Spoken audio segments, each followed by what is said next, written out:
10 মাস পর ফের পঞ্চায়েত সমিতিতে আরাবুল ইসলাম। কোর্টের নির্দেশে পুলিশি পাহারায় আরাবুল ইসলাম। গত 8 ফেব্রুয়ারি আরাবুল ইসলামকে গ্রেফতার করা হয়। 2023 সালে জুনে আইএসএফ কর্মী হত্যাকাণ্ডে গ্রেফতার করা হয় তাকে। 5 মাস জেলবন্দি থাকার পর গত 2রা জুলাই তিনি জামিন পান। টানা 10 মাস পঞ্চায়েত সমিতির বাইরে ছিলেন আরাবুল ইসলাম।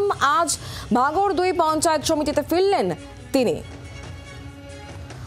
আমরা কথা বলবো প্রসেনজিৎ সর্দার, এই মুহূর্তে আমাদের সঙ্গে রয়েছেন প্রতিনিধি টেলিফোন লাইনে। প্রসেনজিৎ, ভাঙড় 2 পঞ্চায়েত সমিতিতে আরাবুল ইসলামের এই 10 মাস পর ফিরে আসা, তার কোনো বক্তব্য পাওয়া গিয়েছে আজকে?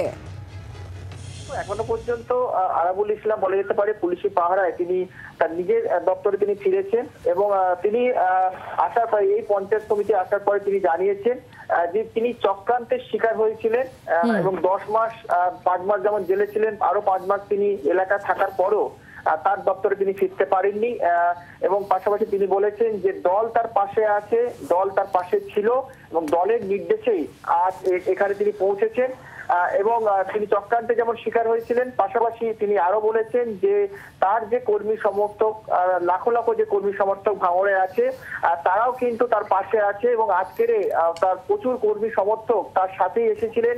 বিভিন্ন রাস্তার মোড়ে মোড়ে তাকে ফুলের মালা পরানো হয়েছে এবং তিনি জানিয়েছেন যে তার পাশে যে কর্মী সমর্থকরা আছে সেটা প্রমাণ করে দিয়েছে এবং তিনি চক্রান্তের শিকার হয়েছেন এবং 10 মাস পরে তিনি আবার তার নিজের দপ্তরে তার অফিসে ফিরবেন এবং তিনি আরো জানিয়েছেন বাড়ি থেকে বার হয়ে যাওয়ার পরে বলেছেন যে তিনি যে এই যে 5 মাস জেলে ছিলেন সেটা কিন্তু দলেরই চক্রান্তে হয়েছে এবং তোমাকে বলে রাখবো যেহেতু আরাবুল ইসলামের সাথে এই ক্যানিং পূর্বের বিধায়ক শওকত মোল্লা একটা দীর্ঘদিন একটা লড়াই চলছিল এবং সেখানে কিন্তু তার নেতৃত্বে যেমন এই লোকসভা ভোট হয়েছে সেই জায়গায় দলের তরফ থেকে তিনি কিন্তু শওকত মোল্লা সেই ভাঙড়টাকে দখলে রাখতে চাইছিলেন, কিন্তু এই পাশাপাশি আজকের যেটা দেখা গেল যে আরাবুল ইসলাম তার নিজেরই সেই পঞ্চায়েত সমিতির সভাপতির পদে ছিলেন।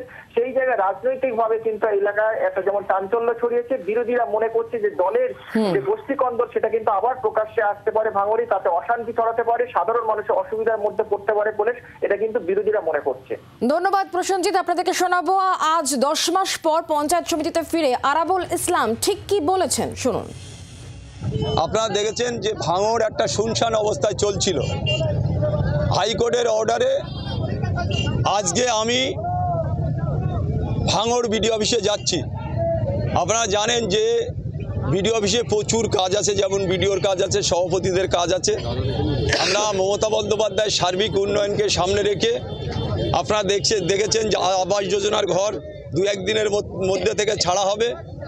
মমতা বন্দ্যোপাধ্যায়ের একগুচ্ছ কর্মসূচি আজকে বাংলার মাটিতে প্রতিটা জায়গায়, শুধু ভাঙড় কেন সারা বাংলায় যেভাবে সার্বিক উন্নয়ন হচ্ছে, আমরা ভাঙড় 2 নম্বরের মানুষ, আমরাও চাই ভাঙড়ে সেইভাবে সার্বিক উন্নয়ন হোক, মানুষ পরিষেবা পাক, মানুষ শান্তিপূর্ণভাবে ভাঙড়ের মানুষ তারা বসবাস করুক।